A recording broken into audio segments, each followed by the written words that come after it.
Welcome back to The Situation Room, your weekly ride on the clown car of human existence as it plunges over the edge of the abyss. I'm Simon, and in this edition we'll be checking in on Sudan's horrific war to ask why media coverage remains so lacking, except for us, before turning our attention to a looming showdown in the Congo and then the potential annexation of Western Sahara. But first, we're going to zoom in on Russian spy fears that China is preparing to swipe some of their territory. As always, timestamps are below, and now let's begin our descent into the darkness with an appropriately quick trip to Moscow. First up, let's take a look at the Russian Federation, where a leaked document from the secretive FSB intelligence agency has revealed a long-term problem boiling under the surface. Now, when we think of the nation of Russia in terms of great power competition, we usually think about it in terms of its decades-long showdown with the global West, America, and the nations of NATO. But according to these new revelations, the rising superpower on Russia's doorstep is a neighbor that Moscow increasingly regards as a threat. That rising superpower, as you know from the title, is of course China. The document in question was obtained by the New York Times and revealed by way of a story published just last week. Per the Times, the document is an 8-page planning memo intended for internal eyes only from Russia's domestic intelligence agency, the FSB. Now, that report isn't dated, and as the Times points out, it could very well be a draft document. But context indicates to the article's authors that it was written a bit over a year ago, sometime in either late 2023 or early 2024. Now, the document was sourced from an organized criminal element advertising classified Russian intelligence on Telegram and was provided to the New York Times as a free sample of a larger trove, which, by policy, the Times doesn't pay for. The document was authenticated by 6 Western intelligence agencies and was described as having been consistent with both intelligence that some of those agencies had collected by themselves, and that one particular reviewer described as consistent with Russia's known internal views on China. And just as a note, by the way, since we've been talking about the global media and media literacy a bit more often in recent months, the New York Times wrote a separate article on how the document in question was obtained, and that is worth a read if you like a window into responsible disclosure and vetting practices. It's really good stuff. The document is attributed to a shadowy counter-espionage unit within the FSB's sprawling architecture, basically Russian spies that make it their mission to catch other spies operating inside Russia or to gain access to Russian state secrets. The unit in question, however, is focused on China, which it describes as a serious threat to Russian security, and even describes it directly as, quoting here, the enemy. The document indicates that China is actively stepping up recruitment efforts in Russia to enlist spies, including Russian scientists who may be willing to talk, and it's focusing its efforts on sensitive military technology. Their targets for recruitment include government officials, defense and scientific experts, members of the Russian oligarchy, and journalists, among others. Their methods include collecting mass amounts of data and recruiting sources by way of defense groups and academics with connections to Chinese intelligence. When it comes to what China's after, there are a few different answers here. Of particular interest to the CCP is the performance of Western weapons in Ukraine, as well as technical information on unmanned drones and especially military aviation, where China is actually a step behind Russia in many areas despite having more advanced jets in its combat air fleet. They're particularly interested in people who once worked on Russia's sea-skimming arachnoplane designs, massive half-plane, half-ship hovercrafts that Russia is no longer actively working on. For China, that's likely a point of such intense interest because similar designs would be immensely helpful in a sea invasion of Taiwan. They also appear to be interested in the Wagner Group, the mercenary organization Russia has deployed across the globe to inform China's own future use of mercenaries in its own operations. Notably, Chinese mercenary groups have been popping up more and more since around the time this document seems to have been written, although they certainly aren't a common geopolitical fixture quite yet. But China's spies also appear interested in data that would help them make direct claims to Russian territory. The nations share a border of 4,200 kilometers, that's 2,600 miles, and Russia has long been concerned about nationalist Chinese claims to lands that Russia annexed back in the 1800s. China has reportedly been searching for evidence that an ancient Chinese diaspora lived in these places, seemingly with the intent to boost the credibility of a future territorial claim.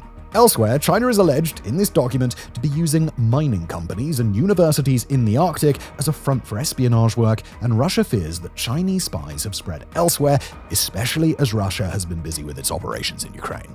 has also been building up its own influence in the post-Soviet countries that Moscow has long viewed as its own vassal states. Per the document, Russia is working hard to control China's perceptions of the war in Ukraine, feeding as much positive information as possible to known operatives and seeding Russia's own internal documents with favorable information that Chinese infiltrators might happen upon. Now look, the idea that China would be spying on Russia far beyond the way that it's sort of implied in global affairs that everybody is spying on everybody might be a surprise. After all, to onlookers in the United States or in Europe, China and Russia are nearly always portrayed as friends or even allies on the global stage. These are the same two nations that just recently declared a no-limits partnership and that have been increasingly described as the most powerful members of a new axis that also includes Iran and North Korea. They take great pride in standing united in a posture opposing the Western world. They both seem to be planning for war with NATO member nations in the next decade,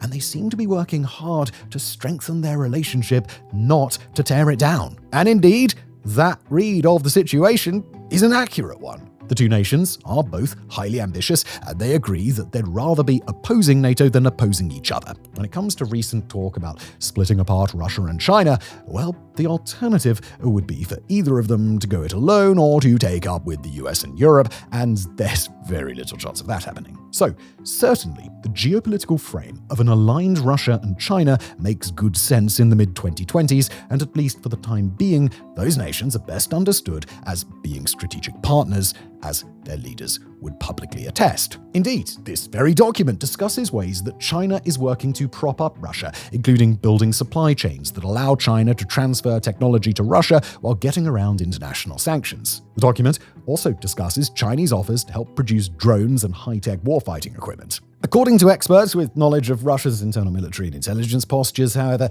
Russia's deeper perceptions of China are a different story.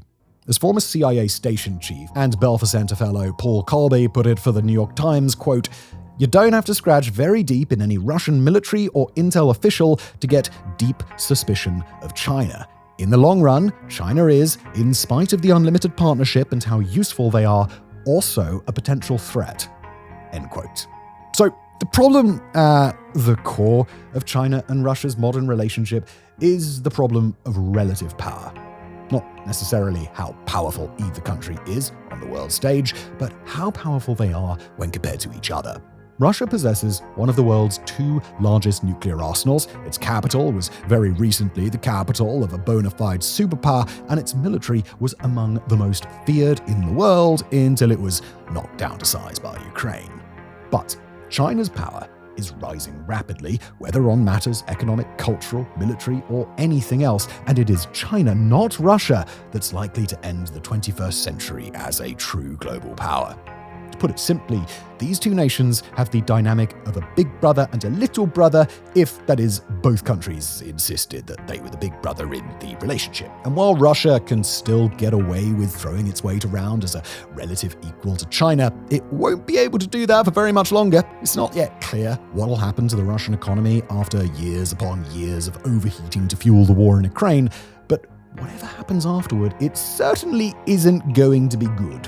Russia's military has already been served a heaping plate of humble pie, and the nation's defense industrial complex does not appear ready to replenish the stocks of advanced equipment that's been lost. The nation is widely expected to enter a difficult period after the death or departure of Vladimir Putin, who has no clear successor, and its economy is already hardly a tenth the size of China. Meanwhile, China's economy continues to show strong growth year over year. It's building a world-class military with the intent to directly rival the United States. Its nuclear arsenal is expected to reach the size of Russia's in just a few years, and it has built itself into a nation that will almost certainly enjoy superpower status for the next century at a bare minimum. For Russia, the ultimate conclusion may be inevitable.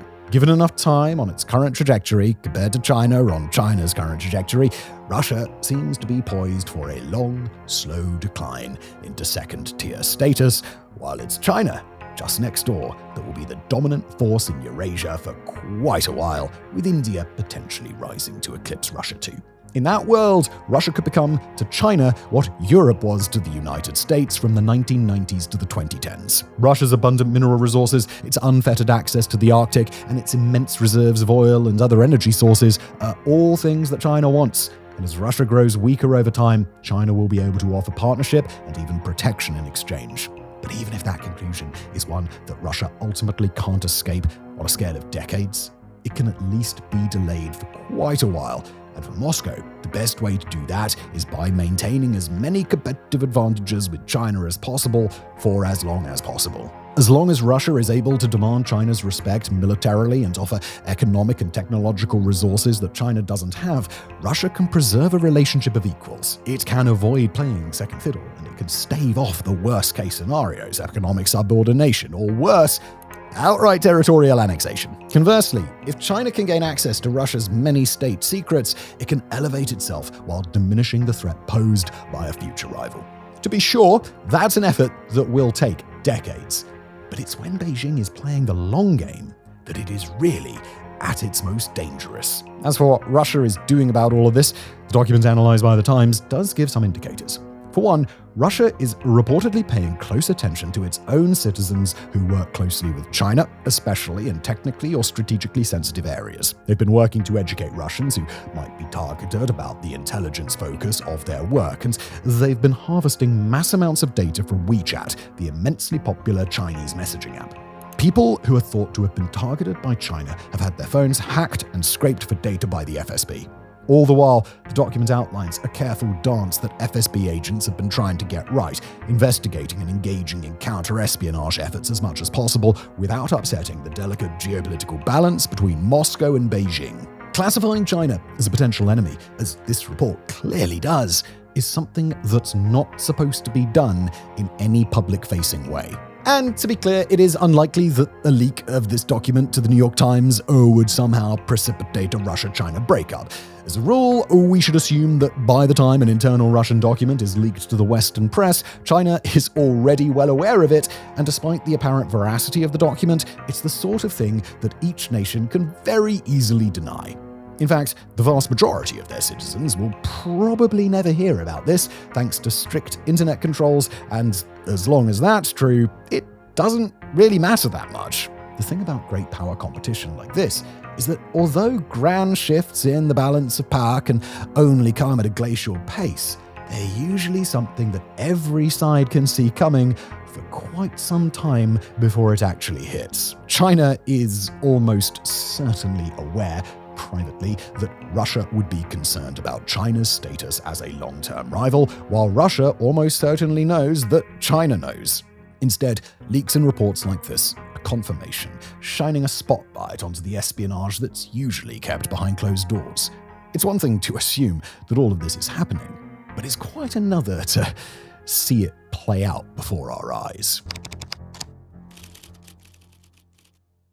When the end finally came for Zamzam camp, it did so with a brutality beyond anything even the most hardened observers of Sudan's war had been expecting. Situated 15 kilometers southwest of the North Darfur capital, Al Fasher, Zamzam had swollen since the outbreak of fighting in 2023 as civilians fled the onslaught of the Rapid Support Forces, or RSF. By this April, it was thought anywhere up to 700,000 people may have been living there, a crush of humanity crammed into an area just 8 kilometers long and 3 kilometers wide.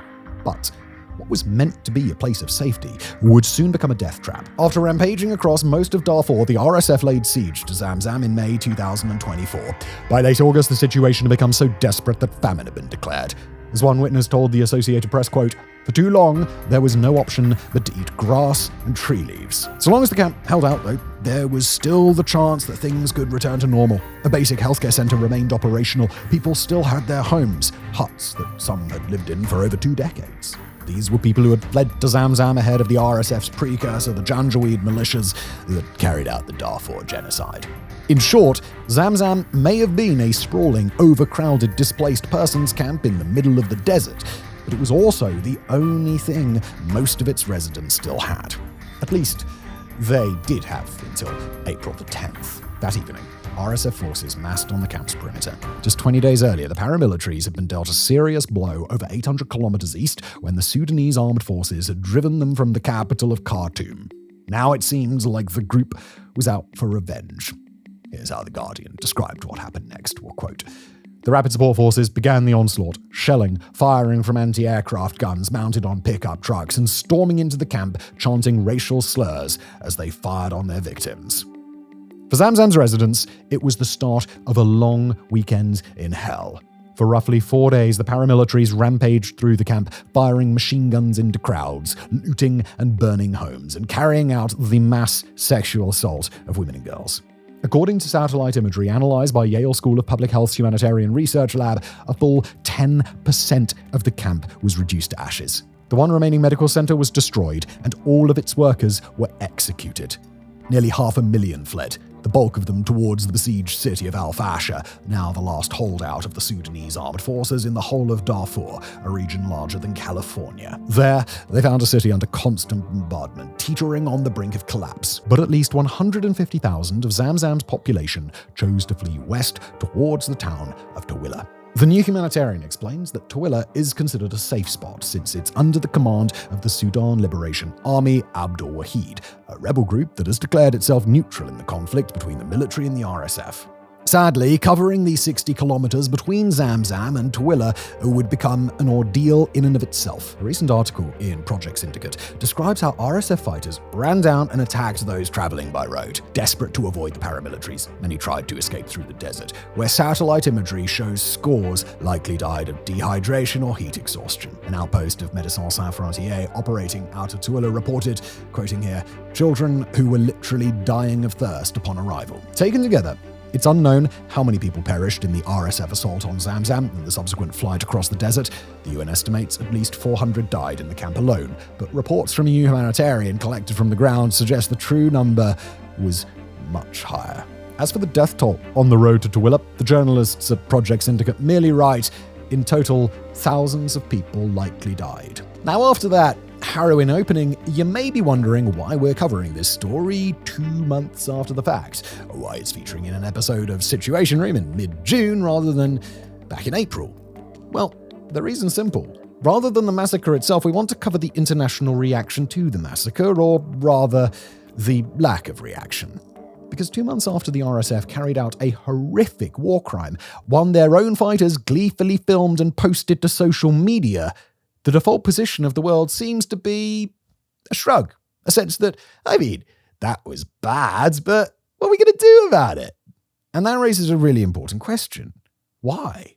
Why didn't the destruction at Zamzam become Sudan's Srebrenica moment? The massacre that, as with Srebrenica during the Bosnian War, finally forced the international community to act. After all, the initial response was strong. As the Sudan War Monitor reported at the time, quote, UN Secretary General Antonio Guterres issued a statement today strongly condemning the killing of civilians. In mid-May, the US House Committee on Foreign Affairs even held a hearing on the atrocity.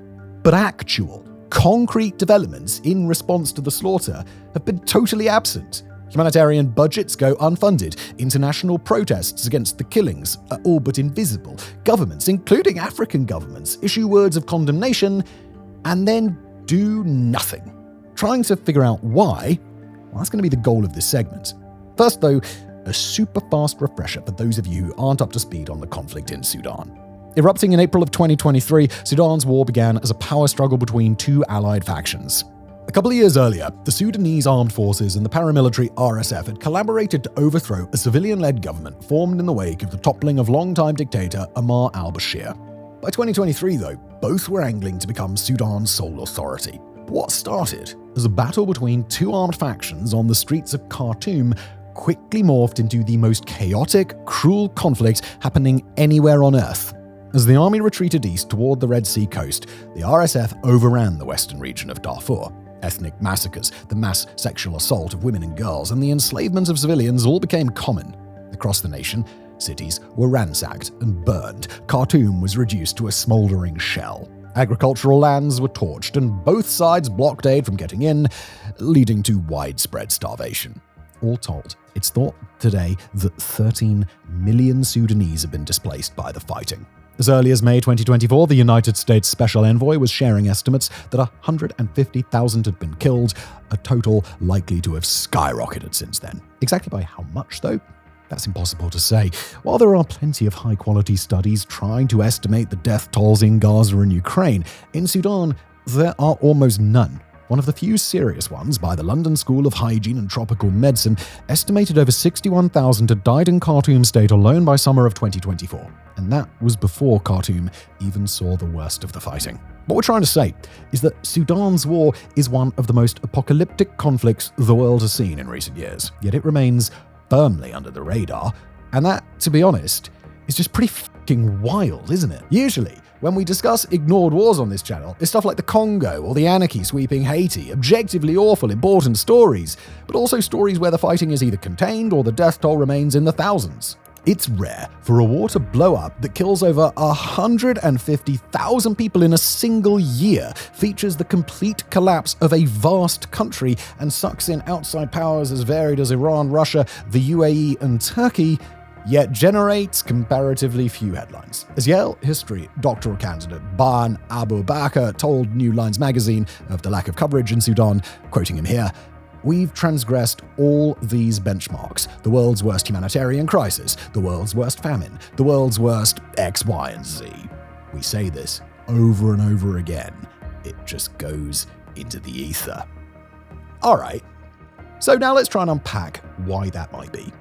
Now, one possible reason is the lack of internet across the country. During the Tigray War of 2020 to 2022, a government-imposed blackout on the northern Ethiopian region was a major factor in the lack of media coverage, despite a death toll that credible sources have put as high as 600,000 people. Certainly, Sudan suffers from a similar lack of internet. Shutdowns were put in place as soon as the fighting started, while both sides have destroyed infrastructure, triggering frequent blackouts. The trouble with this theory, though, is that it relies on a lack of visual content stopping the conflict from breaking through in our image-focused age. Yet, fighters for the RSF proudly post their war crimes on social media. With a bit of Googling, you could go watch GoPro footage from the destruction of Zamzam right now. We wouldn't recommend it. So it's unlikely to be a lack of images and video that's causing the world to look the other way. And that brings us to the next theory. The world's already so chaotic that Sudan just hasn't broken through our attentions. At the moment the Sudan conflict ignited, the eyes of the world were still fixed on Ukraine, a war in which American allies in Europe had a visible stake, in which Vladimir Putin was threatening nuclear Armageddon, and to which billions of dollars worth of American kit were being shipped. Then, just 6 months later, Israel suffered its worst terror attack in history and the Gaza war began. It's harder to imagine two wars more likely to suck up all the attention than Ukraine and Gaza. One is super important for Europe, one caused outrage across the entire Islamic world, and both gobbled up attention in America. Perhaps the world just didn't have any more bandwidth to add Sudan to the mix. As ABC News deftly noted, media organizations and citizens alike struggle to follow multiple foreign crises at once. Now, theory like this is hard to prove or disprove one way or the other. Certainly, there are conflicts that have failed to break through the hold Ukraine and Gaza have on the news. How often do you see or hear something about Myanmar's civil war? The counterpoint might be that 2025 began with a 2-month ceasefire in Gaza. 2 months in which the war slowly dropped down the headlines. But rather than be all like, great, let's give all that extra space to Sudan, most major media outlets instead pivoted to covering the chaos around Trump's tariffs. This despite spring 2025 featuring one of the most significant moments in the Sudan war so far, as Khartoum was finally retaken by the military. Of course, that's not to say no one was covering Sudan. Extremely brave journalists were there on the front lines, putting themselves in unbelievable danger to report back what was happening. But that coverage wasn't given much prominence by media organizations, all of which suggests a different dynamic at play. One theory we saw from international media support is that Sudan is an extremely dangerous environment for reporters. After suffering beatings doled out by the military and targeted killings carried out by the RSF, most journalists have fled. According to the Sudan Media Forum, as few as 70 reporters may be working in the conflict zone today, nearly all of whom are carrying out their work in secret to protect their lives. As a result, only a trickle of information gets out. Naturally, that means there's less for media organizations to report on compared to somewhere like Ukraine, where the government actively encourages journalists to come report on the war. The flip side is that Gaza is also incredibly dangerous to report from. While some 200 Palestinian reporters have been killed in the fighting, yet that hasn't stopped events there producing wall-to-wall coverage. The lack of coverage for Sudan, then, is something of a mystery. While there are theories, Each comes with a counterpoint or a caveat that stops it from being truly satisfying. Now, look, I want to be clear that we aren't saying you, sat at home, should feel bad, that you're not constantly worrying about the Sudan war. Most of us just have way too much stuff going on in our lives to also add fretting about a faraway conflict to our to-do list. But we are saying that our leaders and media organizations should care more. And we include YouTube channels like ours on that list. All of us with a voice, no matter how small, should be doing our best to make sure Sudan's conflict stays on the world's radar, especially after atrocities like that seen at Zamzam. Because if we don't, then massacres like this, they'll just keep happening. Sudan will have more and more Srebrenica moments, more moments where civilians and children suffer horrors beyond those that we expect even in wartime. Look, we might not be able to do anything to stop it, but at the very least, we can try and make sure that the world doesn't ignore it. And from Sudan, we turn southward to the Congo, where the nation's current and former presidents appear to be preparing for an inevitable clash. One speaks of peace, the other accuses treason, and whether either of them intends it or not, they are both making themselves appealing for international actors to create a true proxy war. Now, before we talk about the battle, let's introduce the players. Felix Antoine Tshisekedi, age 61, currently serves as the 5th president of the Democratic Republic of the Congo, where he's been in power continually since January 2019. Tshisekedi is widely regarded as an autocrat by global experts on sub-Saharan Africa, especially after winning re-election in a 2023 contest that was condemned for being openly and excessively fraudulent. On the other side of our proverbial cage match is former President Joseph Kabila Kabange, Tshisekedi's immediate predecessor who held office from 2001 until 2019. Kabila took power just 10 days after his father, the former president, was assassinated in office, and he too presided over a dictatorship marked by electoral fraud, systemic corruption, and many, many human rights violations, all of which Tshisekedi has inherited. When Tshisekedi took power in 2019, he and Kabila formed a power-sharing agreement, one in which Kabila and his political party, the Common Front for Congo, would keep control over the nation's parliament and its provinces, while Tshisekedi would control the nation's highest office. But if that sounds like the sort of devil's bargain between power-mad dictators that would almost certainly break down in short order, well then you, sir, have a fantastic read on the situation. Cracks started to show almost immediately, and within 2 years, Tshisekedi formally ended the agreement with Kabila despite Kabila's outrage. The government purged itself of pro-Kabila figures, targeted Kabila himself for investigations, and ultimately allowed Kabila to leave the country, which he did via self-imposed exile in 2023. Since then, he's lived mostly in South Africa, where he's pursued a doctorate and, according to Kabila himself, spent a lot of time on his PlayStation. You have to imagine he's a hell of a guy to have popping up in your Fortnite lobby. But by the time that Kabila was having his political infrastructure torn apart in the early 2020s and before he left the country, the Congo was gripped by a very different sort of threat than the power battles between the current and former dictator. Starting in March 2022, a powerful rebel organization called M23 went on the offensive in the eastern Congo, in resource-rich provinces near the border with Rwanda. M23 has been consistently accused of receiving direct support from Rwanda, which by all accounts it does seem to, and as an apparent proxy force, it's proved instrumental in seizing Congolese land where valuable resources can be mined for Rwanda and M23's financial benefit.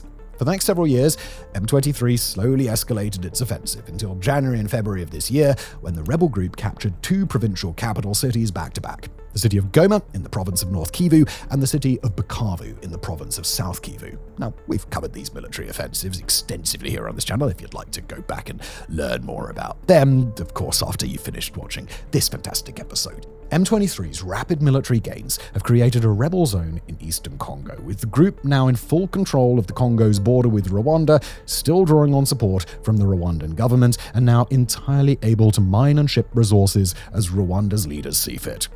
The Congo, meanwhile, is in a state of acute political crisis, with the nation's military quite visibly unable to handle the rebel group in its areas of greatest strength, and with the rest of the government too corrupt and too self-interested to act effectively. Even worse, for the Congo and its people, M23 has vowed to march on the capital and conquer the nation outright. While international mediators have been able to avert a continued M23 push so far, there are an estimated 4,000 to 7,000 Rwandan soldiers in the Congo who are ready to help with a westward push at any time. So when exiled ex-dictator Joseph Kabila showed up in M23-controlled areas back in late May, the conclusions that Tshisekedi and the Congolese elite would reach about his intentions were practically obvious to see.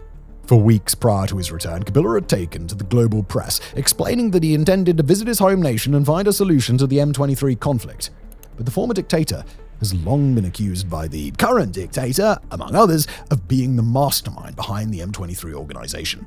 By Tshisekedi's telling, it's Kabila who's been the hidden hand behind M23 all along, using Rwanda's help to bring the Congo back under his control by force. So, when Kabila turned up in the rebel-held city of Goma sporting a peace-loving energy and a brand new moustache, the reaction from the Tshisekedi government was entirely predictable. Late last month, the Congo Senate stripped Kabila of his immunity as a specially appointed senator for life, opening him up to prosecution on a range of charges, including treason, war crimes, and crimes against humanity.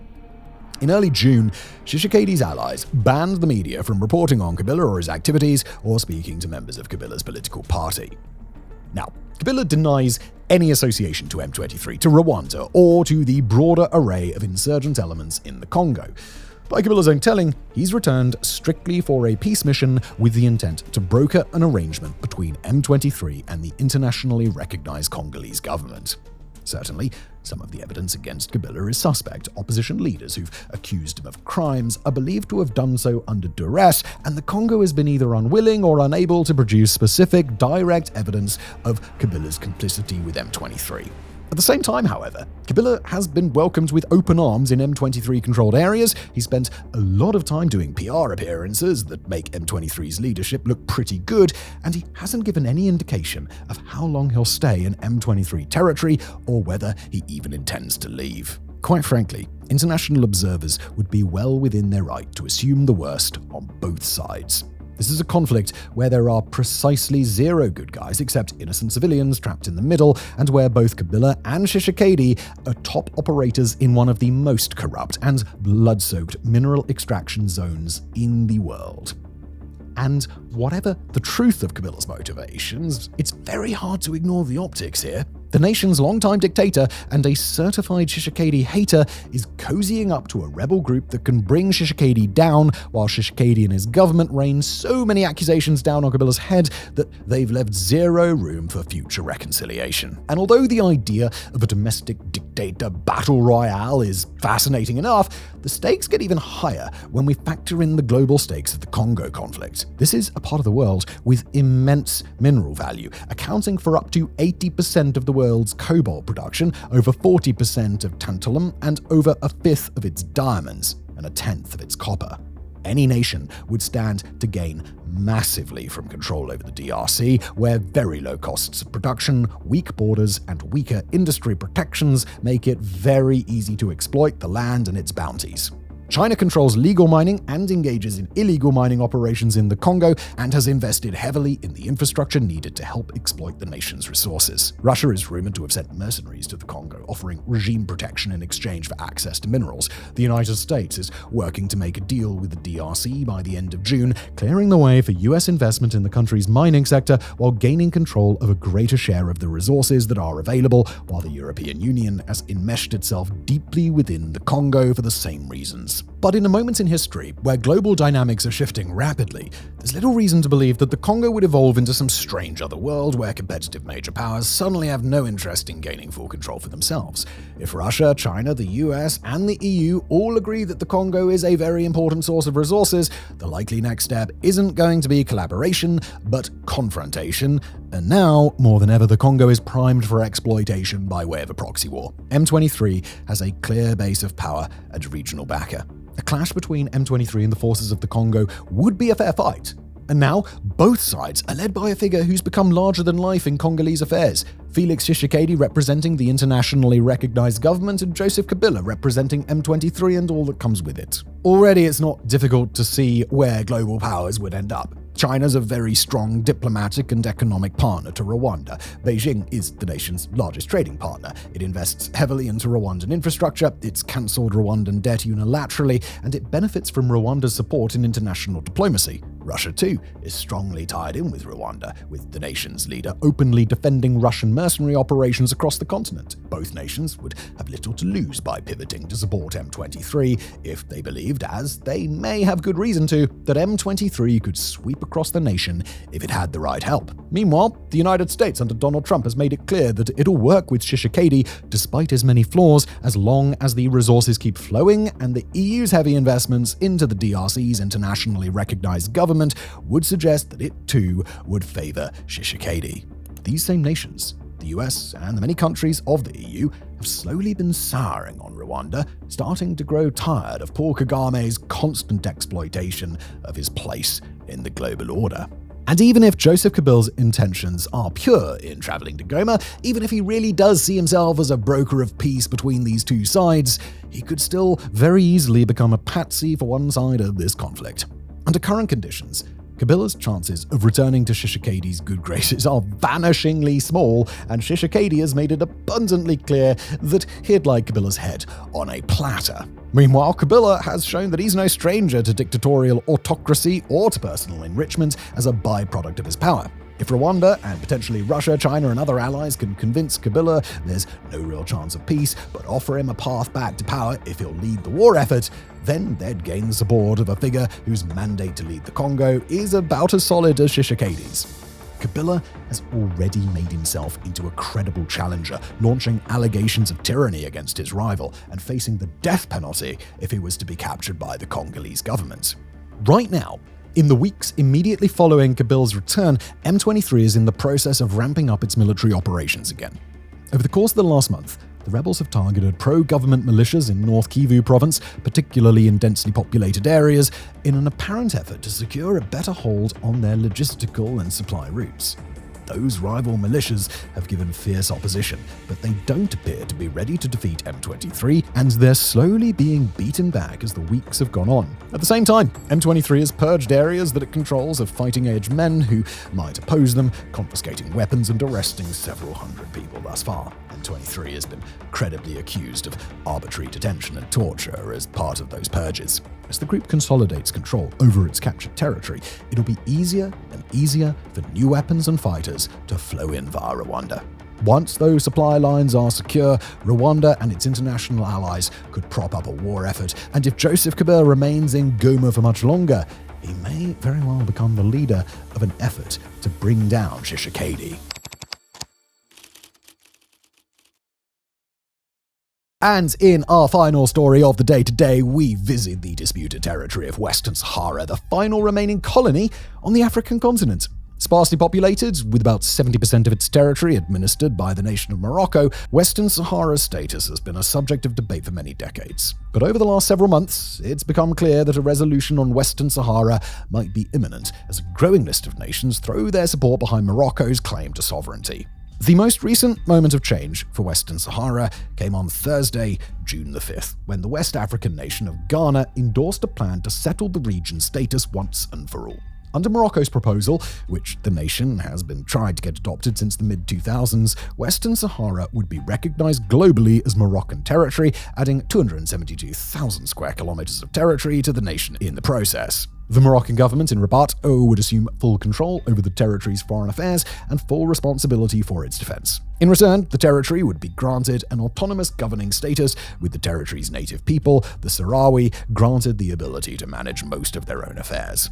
It's a plan with complex implications in a place with a difficult and bloody history where questions of sovereignty are concerned, and Ghana, like most of the world, has declined to support Morocco's proposal for many years. But as of just under 2 weeks ago, Ghana switched its stance, heralding the deal as, quote, the only realistic and sustainable basis for a mutually agreed solution. Ghana's endorsement is certainly going to go a long way in Africa. After all, it's one of the continent's most stable, free, and globally influential nations, as well as Africa's first nation to gain independence after World War II and a historical leader of the Pan-African movement. But Ghana is just the latest in a cascade of nations that have recognized the proposal as it gradually gains momentum on a global stage. It was the United States under Donald Trump that first decided to recognize Morocco's claim to Western Sahara, a decision made in the final days of his first stint as president when his successor had already been elected. For a while, the US was the only nation to make that decision, until France, and critically, Morocco's closest northern neighbour Spain, chose to recognise it in 2022. Somalia followed soon afterward, becoming the first African nation to agree to Morocco's terms, with Guatemala, then Israel, also coming along. But for nearly 2 years after Israel weighed in, the issue went untouched by the grand ebb and flow of international diplomacy until late May of this year. That's when Kenya signed on to Morocco's proposal, becoming the second African nation to do so, and the first African nation that's regarded as something of a leader on the continent.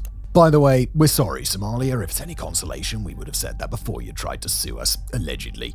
Much sold below. Just a few days after Kenya, the United Kingdom threw its considerable weight behind the Moroccan autonomy plan, and then a few days after that came Ghana.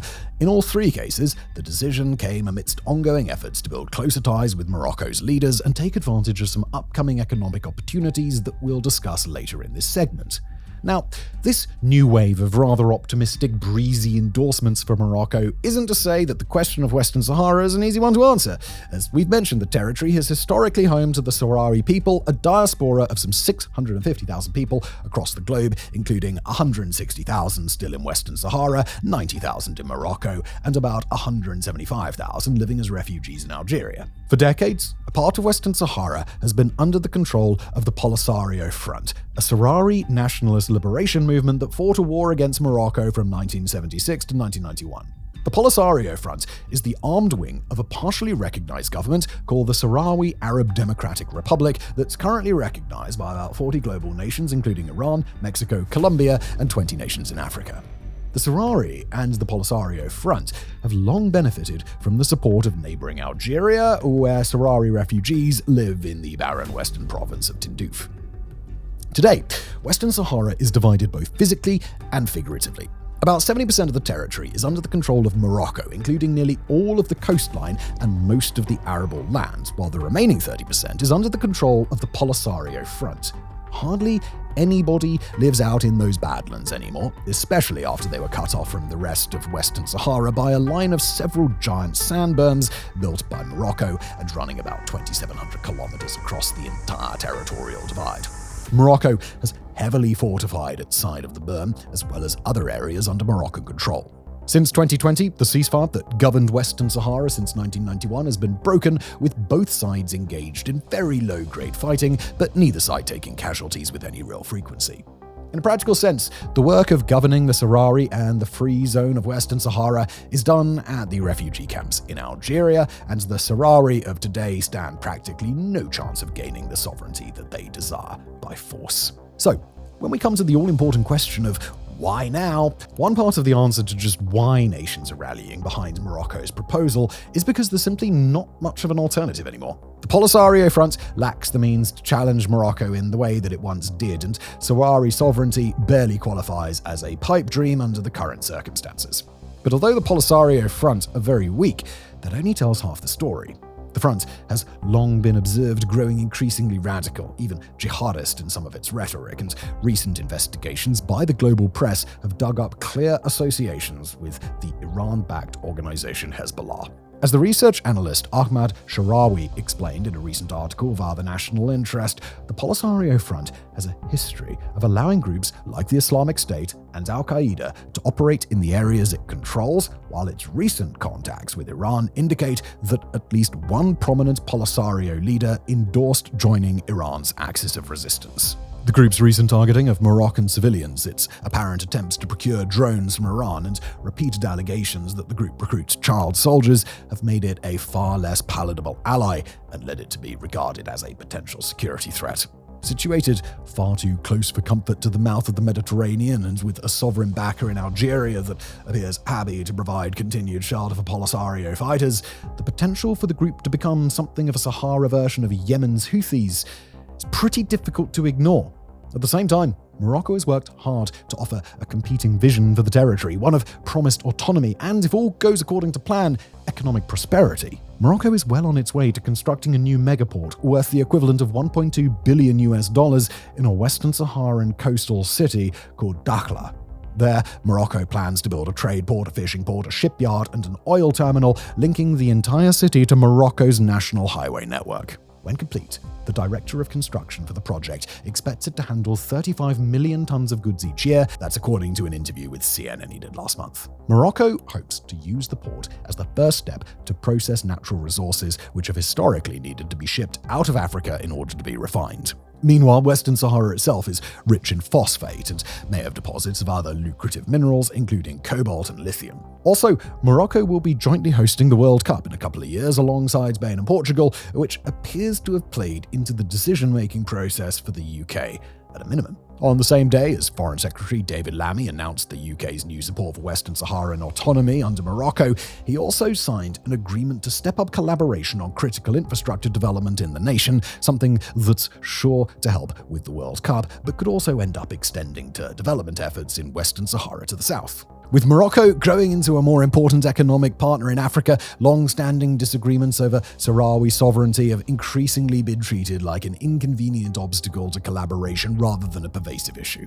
That change has come at the same time as the US-led Global West has seemed to lose a bit of its appetite for principled diplomatic stands in favor of resource extraction, mimicking the decisions that competitors like Russia and China have already made. Not only that, but the rising concerns over the Polisario front as a security threat have created real incentives to take action now, instead of waiting too long or ignoring a metastasizing problem, as was done with the Houthis or Hezbollah. Western Europe and the United States are on board, and with both Ghana and Kenya piling on in the last few weeks, the nations of Africa may feel as if they have increased latitude to follow suit, now that it's been proven that influential African nations can take the leap with little consequence. Morocco, meanwhile, has graciously welcomed the announcements with all the restraint and poise of a nation that's been vindicated and now knows that it holds the initiative. Algeria's complaints, and those of the Sahrawi, have fallen on deaf ears. Neither Russia nor China, Algeria's historic allies, have come to the Sahrawi's defense. The transformation isn't done yet, and until more nations sign on, Morocco doesn't quite have the mandate to swoop in and finish the job. But as Morocco gains more and more momentum, it's worth wondering, what will it actually look like for Morocco to assert control over the entire territory? Will that process be violent? And what will happen to the Sahrawi people who've left the nation or joined the Polisario front, or both?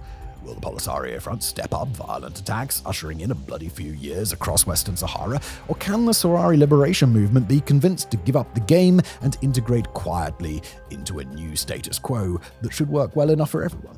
If the current trends on Western Sahara continue, then we're going to find out over the next several years. Hopefully we're all a bit more prepared today to understand what may happen tomorrow. And as always, thank you for watching.